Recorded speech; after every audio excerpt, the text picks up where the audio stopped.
Passport நம்ம எப்படி xerox பண்ணுறதுன்னு பார்க்க போகிறோம். கம்பைன் பண்ணி ஜெராக்ஸ் எடுக்கிறோம். ஃபஸ்ட்டு வந்துட்டு இதான் வந்து பாஸ்போர்ட்டோட ஃப்ரண்ட் பேஜ். இதுவும் இந்த லாஸ்ட்டில் இருக்க இந்த பேஜும் தான் நம்ம கம்பைன் பண்ணி ஒரே ஷீட்டில் எடுக்க போகிறோம். ஸோ இந்த சிம்பிள் இருக்குல்ல, இந்த சிம்பிளை பார்த்துக்கோங்க. இது இப்படி ஸ்ட்ரைட்டாக வரணும். ஸ்ட்ரைட்டாக இதோட சைஸ் என்னென்னா B6.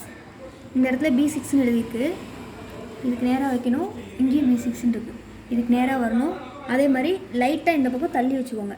லைட்டாக, ரொம்ப தள்ளிடாதீங்க. ரொம்ப தள்ளினா B6 விட தாண்டி போயிடும். அதனால் லைட்டாக தள்ளி வச்சுக்கணும். மேலேயும் கொஞ்சம் கேப் இருக்கிற மாதிரி வச்சுட்டு பார்த்துக்கோங்க. வச்சுட்டு க்ளோஸ் பண்ணிடுறோம். க்ளோஸ் பண்ணிட்டு இங்கே ஐடி கார்டு காப்பின்னு இருக்குல்ல,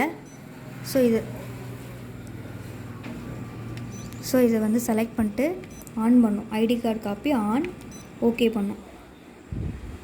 ஓகே பண்ணதையும் இங்கே எல்லா ப்ரோக்ராமும் வந்து க்ரீன் கலர் லைட் இருக்குல்ல, ஸோ இதில் ஆல்ரெடி ப்ரோக்ராம் இருக்குது. அந்த ப்ரோக்ராம் செட் ஆயிடுச்சு. அதனால் க்ரீன் கலர் லைட் எரியுது. பேப்பர் வச்சு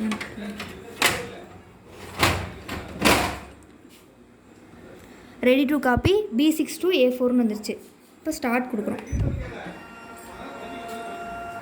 ஃபஸ்ட் பேஜ் ஸ்கேன் ஆகுது. ஸ்கேனிங் 1ன்னு வருது.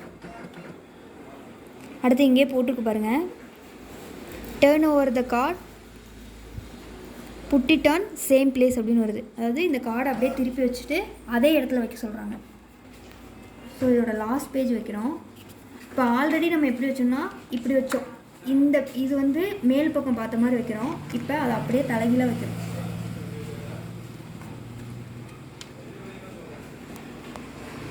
சேம் இதுக்கு முன்னாடி எப்படி வச்சோமோ அதே மாதிரி.